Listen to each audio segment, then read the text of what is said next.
Emmanuel Grégoire, bonsoir. Vous êtes candidat dans la 7e circonscription. Vous étiez jusqu'à présent premier adjoint. Qu'est-ce que vous dites aux électeurs? Quel est pour vous le sens de ce scrutin et le sens de votre engagement? Le sens de scrutin, c'est dimanche, quand il y a eu à la fois le résultat des européennes et puis l'annonce de la dissolution, c'est le fait que le président a précipité le pays au bord du chaos. Le chaos, c'est l'hypothèse que le Rassemblement national soit en majorité absolue. Et ma candidature, elle est mue par ça. C'est d'abord l'objectif de faire une campagne la plus importante possible pour empêcher le Rassemblement national et de porter dans ce nouveau Front populaire un chemin d'espérance, de fraternité au service de nos concitoyennes et nos concitoyens. Et c'est vrai que c'est la mère de toutes les batailles. Jamais dans l'histoire du pays, le Rassemblement national ou l'extrême droite n'a été en situation d'être démocratiquement porté au pouvoir. Donc c'est un moment d'une immense gravité pour le pays et c'est là qu'était ma place, m'engager pour les Parisiennes et les Parisiens et défendre aussi les intérêts de la ville. Alors, vous avez immédiatement adhéré au principe du nouveau Front populaire.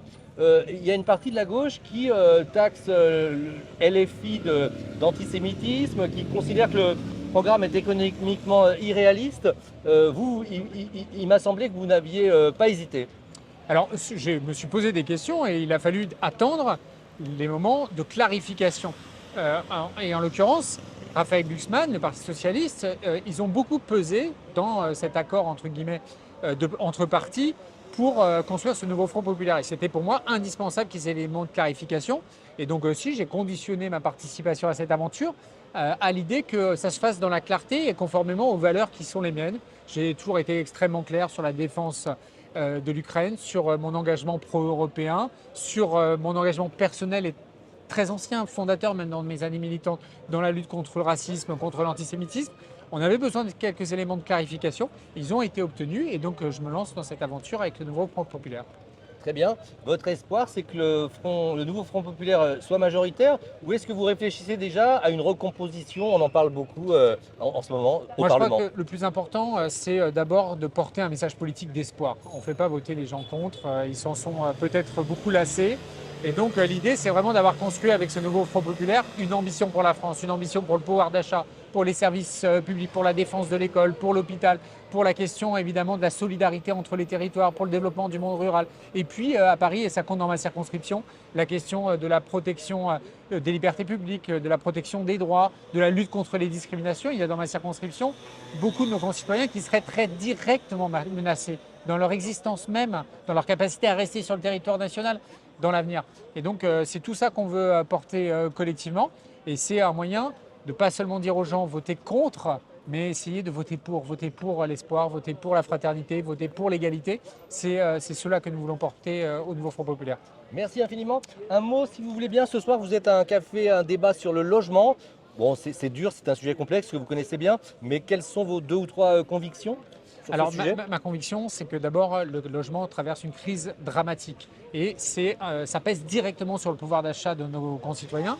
Et donc je propose dans le programme à titre personnel, parce que c'est un sujet effectivement que j'ai beaucoup travaillé, mais aussi évidemment dans le cadre global du nouveau Front populaire, des mesures très précises dans lesquelles on relance la construction, dans lesquelles on fait de la rénovation thermique, dans lesquelles on va donner plus de pouvoir aux collectivités territoriales, notamment sur les capacités de réquisition de logements, dans lesquelles on va mieux réguler les meublés touristiques, dans lesquelles on va lutter contre la vacance et contre le fait qu'à Paris, par exemple, il y a près de 250 000 logements qui sont dits vacants, c'est-à-dire qui ne sont pas affectés à l'habitat principal. Il faut comprendre qu'on a triplé le nombre de SDF dans notre pays en l'espace de 10 ans, que la crise d'accès au logement elle est majeure, contraignant à avoir un habitat de plus en plus dégradé, parfois même à habiter très loin de son lieu de travail. On veut s'y intéresser, c'est une question de justice sociale et c'est aussi une question de compétitivité économique. Il faut que les salariés, les employés qui contribuent à faire fonctionner ce pays puissent accéder de façon beaucoup plus digne au logement en habitant plus près de l'endroit où ils travaillent et dans des conditions économiques qui ne pèsent pas trop lourdement sur leur pouvoir d'achat. Enfin, dernière question. On dit que vos relations avec la mer se sont dégradées. Vous étiez son dauphin putatif. Peut-être que vous ne l'êtes plus aujourd'hui. Comment vous répondez à ce qu'on lit dans les articles de presse? Je ne lis jamais la presse, moi. Mes relations avec la maire de Paris, elles sont excellentes. J'ai été 10 ans élu à ses côtés. J'ai eu l'immense honneur d'être son premier adjoint pendant 6 ans. Si je suis élu, je quitterai mes fonctions avec beaucoup de regrets et beaucoup de nostalgie. Et elle sait, la maire et tout l'exécutif et toute la majorité municipale savent qu'ils pourront compter sur moi comme parlementaire pour veiller aux intérêts et de Paris comme ville et aussi comme institution. Et donc voilà.